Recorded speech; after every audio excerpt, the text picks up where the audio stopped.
Salut tout le monde et bienvenue dans ma save room. Aujourd'hui, je vais vous parler de infos et rumeurs sur Resident Evil. Yo, tu fais quoi là? Rien. Je suis dans ma save room. C'est ma save room. Non, la mienne, oh. Non, c'est moi qui ai acheté tout ça quand je cherchais. C'est ma save room. Allez, du vent.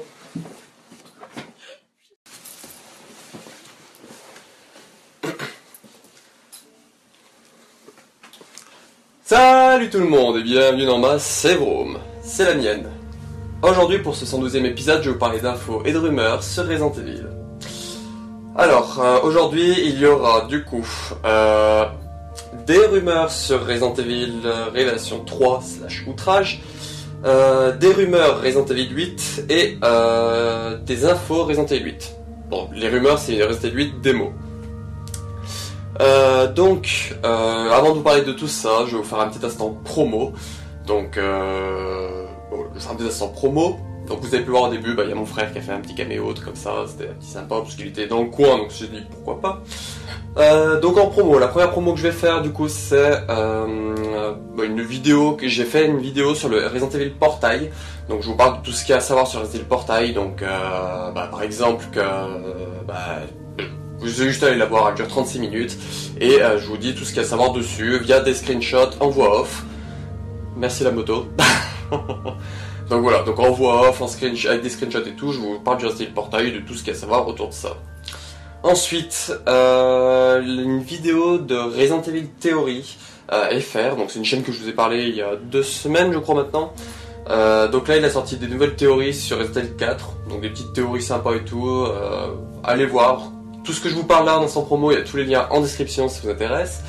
Et il a fait aussi une petite tier list de ces jeux Resident Evil et tout, comment il les place, voilà. Si ça peut vous intéresser d'avoir des avis.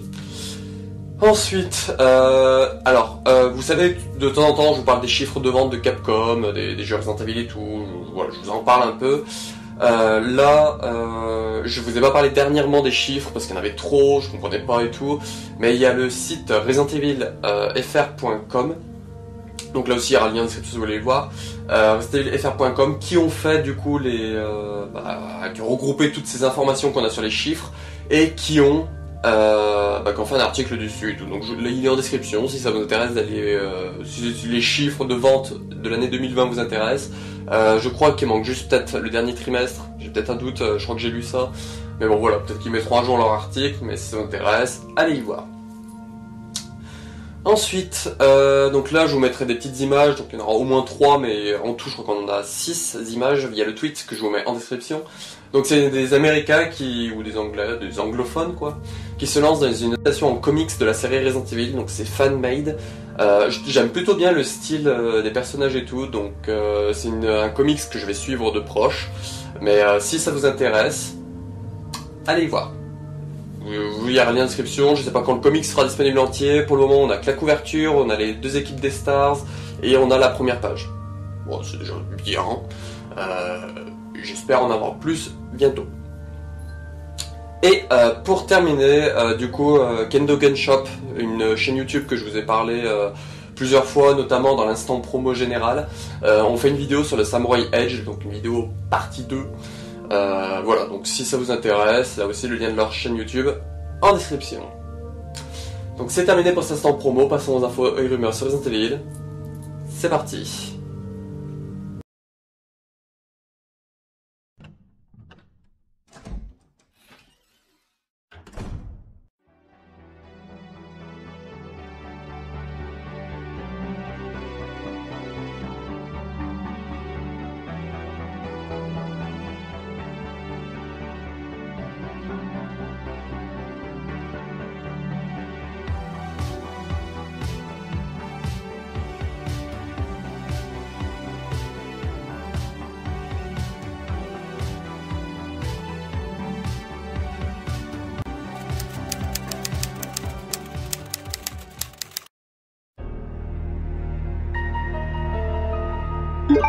Les rumeurs Resident Evil Révélation 3 / Outrage. Donc contrairement à la semaine dernière, là je vous mets le / Outrage parce qu'elle nous vient d'Aesthetic Gamer et vu qu'il sait pas si le nom de code Resident Evil Outrage sera Révélation 3 ou pas. Donc du coup, ce qu'il nous a dit dessus, donc c'est qu'il nous a dit notamment, il nous l'avait déjà dit, mais il nous le reconfirme et tout, c'est que le jeu tournerait sur le Hero Engine spécial Nintendo Switch, et du coup, comme le jeu Monster Hunter Rise. Donc c'est le jeu Monster Hunter qui va sortir dans 1 mois, je crois. Donc voilà, donc il a dit que ce sera ce moteur-là, ce Hero Engine spécial Switch, sur lequel tournera ce Resident Evil Outrage, sur lequel il a été développé. Donc je sais que beaucoup ont peur, notamment l'ami Raptar, mais bon, comme je dis, à la base, regardons Révélation 1 qui a été développé pour la 3DS, et le portage sur les consoles est plutôt joli, je trouve. Donc du coup, peut-être que sur Switch, il aura ce moteur-là, ce Hero Engine spécial Switch, mais du coup, en passant sur les consoles, je vais dire console de salon, mais le Switch est une console de salon, sur des consoles plus puissantes, du coup, ça sera sur le Hero Engine qu'on connaît nous. Là, en parlant, je vous en parlerai plus tard, mais là du coup, il revient sur le budget. Donc il dit que le budget du jeu est plus proche de celui de Village, donc de Resident Evil 8. Je vais vous le dire Resident Evil Switch. Donc le budget du jeu est plus proche de celui de Village. Donc c'est pour ça qu'il pense que ce ne sera pas vraiment un Révélation 3, mais plus potentiellement un jeu tiers, comme l'est par exemple le Resident Evil Code Veronica.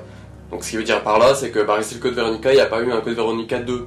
C'était un one-shot avec un nom spécial, qu'il n'y a pas de suite à proprement parler, il n'y a pas de Code Veronica 2, il n'y a pas de Code Veronica 0, ou qui réutilise le nom Code Veronica. Donc là, ce sera potentiellement, peut-être Resident Evil Outrage qui s'appellera finalement, ou Resident Evil, je sais pas, Resident Evil quelque chose, qui n'aura pas de suite, qui sera un one-shot, qui aurait dû être potentiellement du coup à la base un Révélation 3. Avec potentiellement Rebecca Chambers, il en a encore parlé, que pour lui, elle sera encore un personnage principal. Ensuite,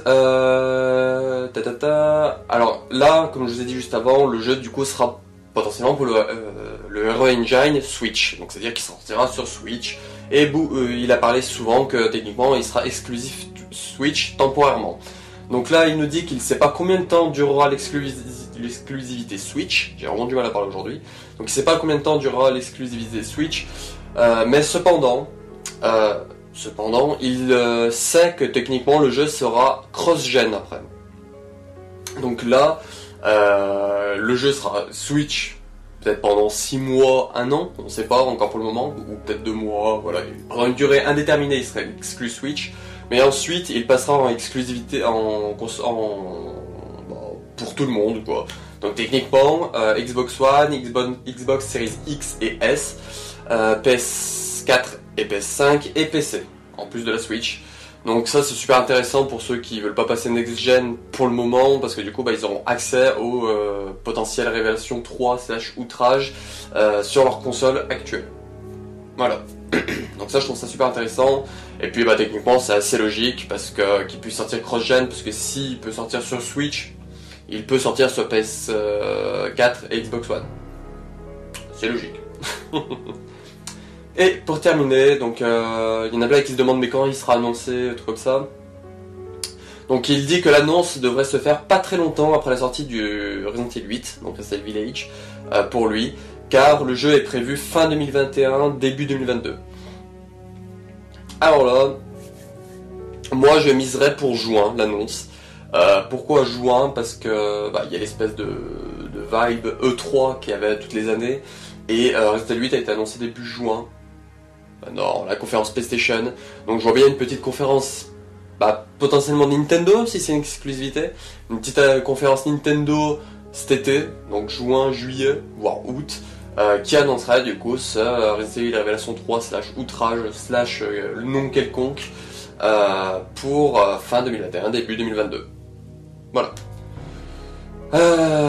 Donc si vous voulez savoir un peu mon avis dessus, comme je vous ai dit, j'attends d'en savoir un peu plus sur le jeu, parce que pour le moment on a que les rumeurs d'esthétique, on avait les leaks qui en parlaient, du nom de code outrage pour fin 2021, début 2022, voilà, donc on a juste des leaks pour le moment qui sont officiels, je mets bien des guillemets officiels, mais voilà, je sais pas à quoi en penser, les rumeurs me tentent assez bien, les révélations, je les ai bien aimées les deux, Rebecca Chambers, je sais que beaucoup trouvent que ça serait inutile, moi pourquoi pas, franchement. Voilà, si avec les rumeurs qu'il y avait la semaine dernière, comme quoi celui qui avait les scénaristes de Révélation 1 et 2 a dit que s'il avait la possibilité de faire un Révélation 3, il mettrait dedans Jill, Claire, Rebecca et les filles Burton, potentiellement les 3 filles Burton, Moira, Polly et potentiellement Natalia.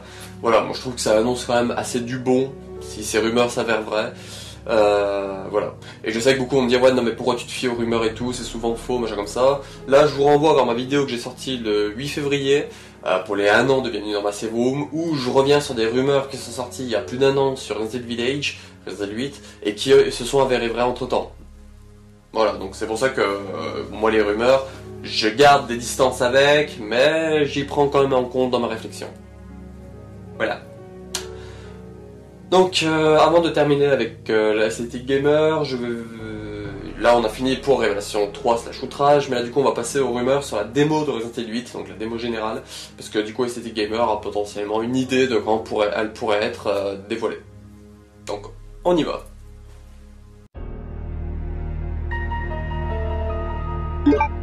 La rumeur Resident Evil 8 démo. Donc elle nous vient d'Aesthetic Gamer comme je vous disais précédemment. Donc Aesthetic Gamer pense que la démo générale, donc la démo pour tout le monde, pas la démo Maiden qui est déjà disponible sur PS5 pour ceux qui ont une PS5. Donc la démo générale arriverait fin mars. Donc potentiellement pour les 25 ans, le 22 mars.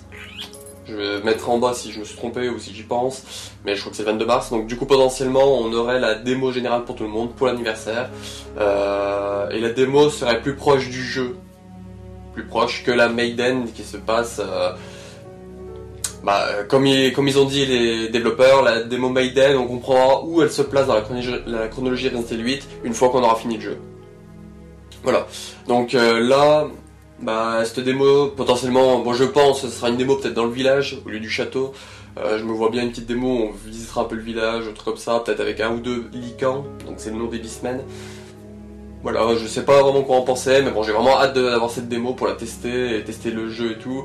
Je pense que je vous ferai une petite vidéo dessus à vie, comme je vous avais fait pour celle de Resident Evil 3 Remake, où je revenais sur 2 ou 3 petites choses, sur du gameplay, tout comme ça, un peu ce que j'ai fait sur la bêta de Resident Evil Reverse. Voilà.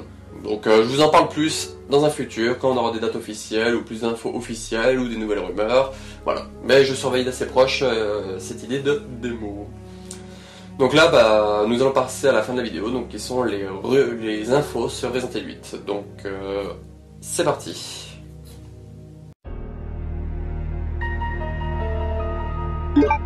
Les infos Resident Evil 8, donc Resident Evil Village. Donc les premières nous viennent de Peter Fabiano qui a été interviewé dans le PlayStation Magazine, donc je vous ai dit que quand je retrouverai plus de ces questions-réponses, je vous en parlerai, de tout ce qu'il a dit et tout. Donc Aesthetic Gamer a fait un petit thread, un petit thread Twitter, je sais pas comment on appelle ça, où du coup il a écrit tout ce que Fabiano a dit, donc il y a 2-3 choses que je vous ai parlé la semaine dernière, et là du coup c'est tout ce qu'il y a en plus. Mais après il y a d'autres choses aussi que je ne vous ai pas parlé parce qu'on le sait déjà, donc notamment que par exemple sur PS5 ça utilisera les gâchettes adaptives et tout, voilà. Et à la fin il y aura une petite phrase, je crois pas que ça soit dans l'interview de Fabiano, mais bon voilà, c'est du officiel. Donc la première chose qu'il a dite, donc il a dit, Fabiano: depuis qu'on partage constamment les informations entre les équipes Resident Evil, ceci a vraiment aidé à nous informer, à faire ce que nous considérons comme le meilleur survival horror à ce jour. Donc là il parle de Village, donc pour lui Resident Village, Resident 8, sera le meilleur survival horror qu'on a à ce jour. Donc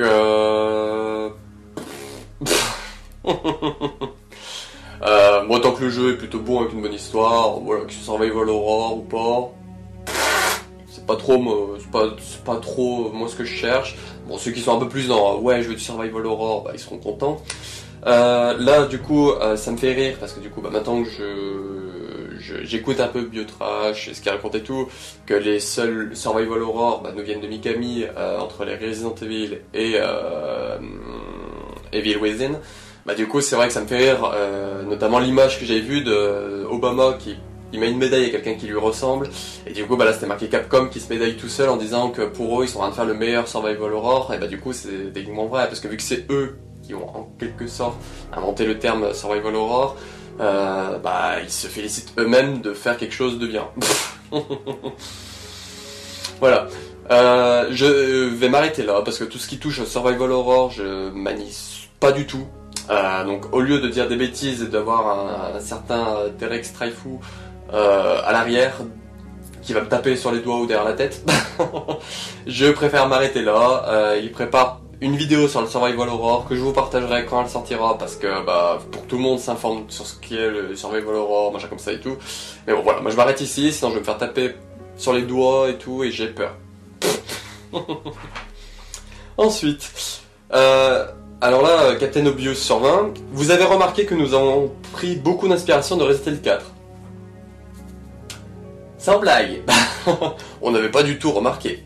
Pas du tout. Pas du tout. Donc voilà, donc ils nous le disent clairement, je pense que voilà, ils voulaient le dire au moins une fois qu'ils se sont beaucoup inspirés de Resident Evil 4. Ils se sont dit que c'est le jeu qu'ils se sont le plus inspirés dans la saga. Ça se remarque. Voilà, je vais arrêter de faire mon petit côté un peu ironie, sarcasme et tout, pour passer à la phase suivante, parce que on n'est pas là pour faire ça. Donc la suite. L'équipe. Les équipes, c'était marqué The Team, donc je sais pas si c'est au singulier ou au pluriel. Donc l'équipe ou les équipes ont travaillé dur afin de créer des sensations uniques. Il y a plein de surprises afin de vous garder en haleine. Les joueurs trouveront un équilibre de combat, exploration et de résolution d'énigmes. Donc du coup les équipes se sont basées sur Resident Evil 4, mais du coup c'est pas non plus un copier-coller Resident Evil 4. C'est ce qu'ils veulent dire par là, parce que c'était à la suite de la phrase de ils se sont beaucoup inspirés de Resident Evil 4. Donc il y aura des choses qui vont nous tenir en haleine. Voilà, je vois pas ce que je peux vite dire d'autre de plus.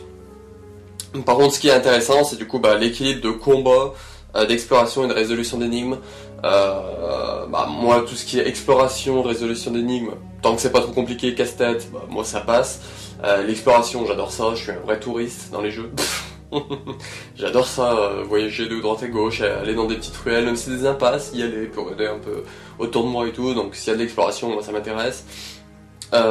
Et du coup, le combat, j'y reviendrai plus tard parce qu'il y revient dessus un peu sur certains styles de combat qu'il y aura à prendre. Voilà, ils ont essayé de faire un petit mix, qui est pas trop de combat, comme potentiellement Resident Evil 6, la campagne de Chris. Qui est pas trop d'exploration. Resident Evil où il y a beaucoup d'exploration. Le 4. Le 4. Les premiers, où tu dois fouiller de partout pour trouver les énigmes pour récupérer des médaillons ou des trucs comme ça. Donc là ça revient du coup avec le dernier point qui est la résolution d'énigmes. Il n'y en aura pas trop, mais il y en aura potentiellement juste assez. Voilà. Le point suivant, donc là c'est le point du coup que je vous parlais niveau combat. Certains ennemis de village sont confirmés pour être tuables uniquement par des moyens environnementaux. J'ai marqué environnemental.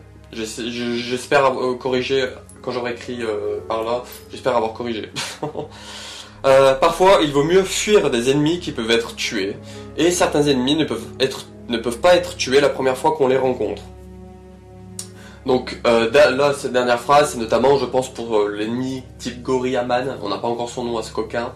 Mais voilà, le Gorillaman, on nous a dit plusieurs fois dans les rumeurs qu'on pourra pas le tuer du premier coup, que ça va être un ennemi qui va nous traquer et tout. Potentiel Némésis, quoi. Donc c'est cet ennemi-là qui sera pas tuable, ou potentiellement via l'environnement au fil du temps. Et pourquoi ils disent qu'il y a certains ennemis qu'on peut tuer mais qu'il faudra mieux fuir, c'est pour un point que je reviendrai plus tard. Alors je regarde le suivant. Non.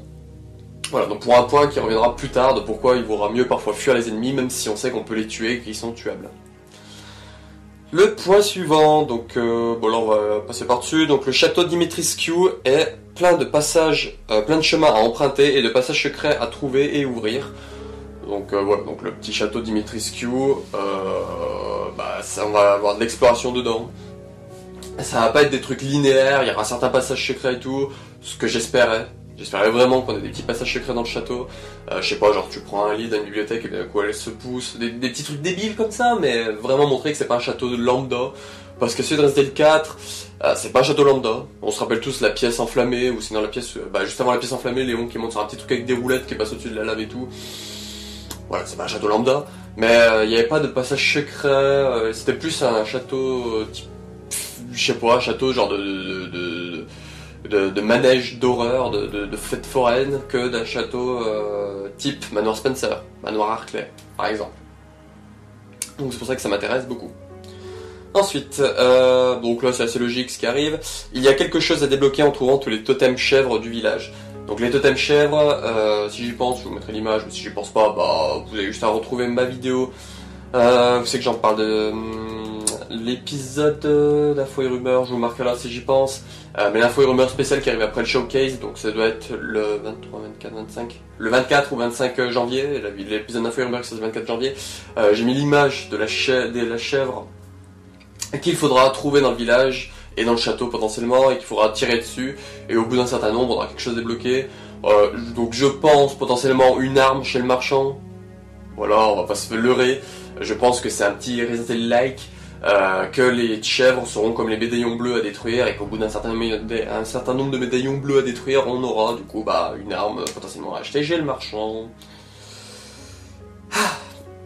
Alors là, un petit point, donc tout à l'heure je vous ai parlé de ma vidéo où je vous parlais des rumeurs Resident Evil qui s'avéraient vraies, et une de ces rumeurs disait qu'il y aurait potentiellement pas de VR dans Resident Evil 8, car il y aurait potentiellement des scènes en troisième personne. Donc là, par contre, c'est faux. Parce que Fabiano nous dit qu'il n'y a pas de troisième personne dans le jeu. Les équipes voulaient vraiment accentuer et faire un super jeu de Survival Horror en première personne. Et du coup voir Ethan grandir en tant que personnage. Donc, alors je vois pas comment faire un jeu en première personne en jouant Ethan fait grandir le personnage, à part faire des liens avec sa famille, qu'il a une enfant, tout comme ça. Oui, ça rajoute du petit plus à son lore. Mais franchement, le voir, ça aurait été mieux pour le faire grandir en tant que personnage.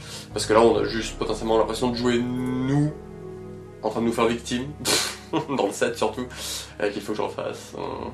Mais voilà, et du coup, bah, ils le redisent encore une fois qu'ils veulent faire un super jeu Survival Horror en première personne. Un petit peu d'auto-suçage. Ça fait du bien. Non, c'est bizarre dit comme ça, oubliez. Passons à la suite. Comme Resident Evil 4, un des centres du gameplay est la gestion de la foule. Contrairement à Resident Evil 4, un autre gros élément est la gestion des munitions. Comme elles sont plus rares, surtout dans les difficultés plus hautes. Il y a parfois plusieurs stratégies que vous pouvez essayer pour passer des passages avec des ennemis. Donc là, au début, donc, ils nous disent, comme au Resident Evil 4, il y aura la gestion de foule. Par exemple, on pense au village.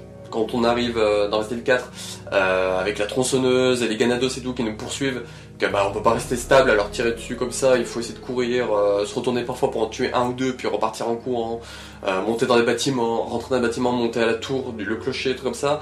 Là on devra gérer aussi la foule de licans qui va nous courir après. Yes. Et là, du coup, on revient au passage que je vous ai dit tout à l'heure, notamment au niveau du combat et au niveau de qu'il faut parfois fuir des ennemis. C'est que les munitions dans Resident Evil 8 seront plus rares, techniquement. Alors j'espère pas en facile, parce que moi j'aime bien faire en facile pour avoir assez de munitions et tout, pour comprendre un peu le jeu, et démonter un peu la gueule d'ennemis pour me défouler.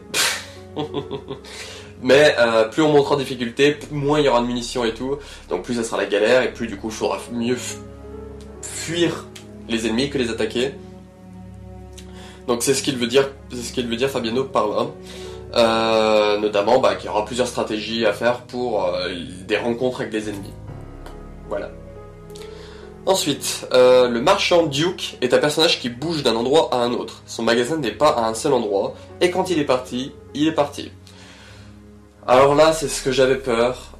En fait, ils ont voulu rendre quelque chose de cohérent. Ils voulaient pas faire comme Resident Evil 4 avec le marchand qui est à un endroit, et quand on revient, il y est encore. Et du coup, c'est pas très logique. Là, du coup, on aura un marchand qui posera sa roulotte à un endroit, donc ça apparaîtra sur la carte. On aura peut-être un message disant ah tiens, il y a le marchand pas loin.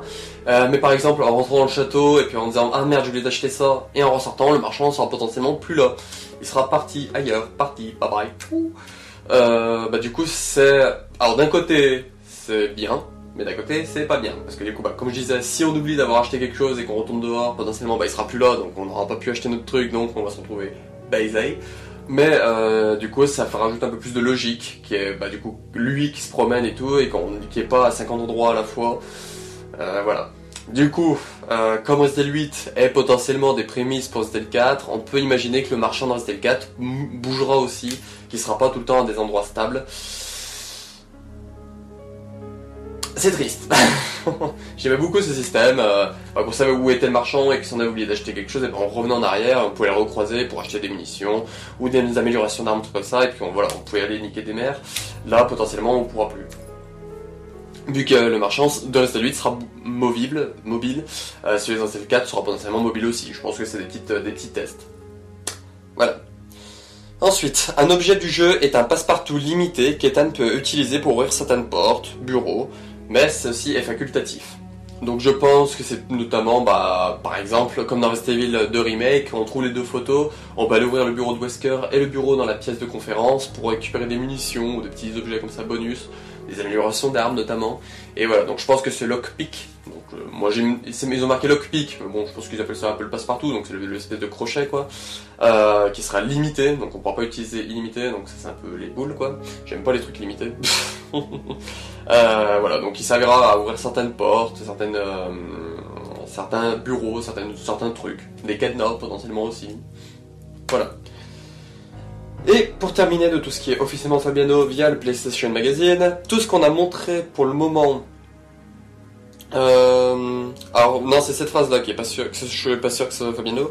Donc tout ce qu'on a montré pour le moment, donc les Dimitrescu, le village et le château, concerne juste une section de Resident Village. Donc ça c'était logique une fois qu'on a vu la map. C'est que du coup on se doutait que c'est pas tout dans le trailer, tout ce qu'on a dans le jeu. C'est qu'une partie. On voit bien dans la map qu'il y a un peu à droite le village et qu'au-dessus il y a le château de Dimitrescu, mais qu'autour il y a plein d'autres choses encore. Donc c'était logique pour ceux qui ont vu la map de pas avoir que le château et le village soient pas le truc principal quoi. Ce sera potentiellement une grosse partie, peut-être 30-40%, mais ça sera pas non plus la grosse majorité, je pense. Voilà, donc ça c'est tout ce qu'on avait de Fabiano via le PlayStation Magazine. Donc là, je passe à la dernière petite info Resident 8 qui est via le site, le Resident Evil Twitter qui l'ont partagé. Donc c'est un journal, donc je vous mettrai l'image, donc c'est un journal qui parle de signalant des disparitions et que la police ou les forces de l'ordre, je sais pas comment c'est marqué, penserait que ça serait potentiellement des liens avec une secte et des rituels avec du sang. Voilà.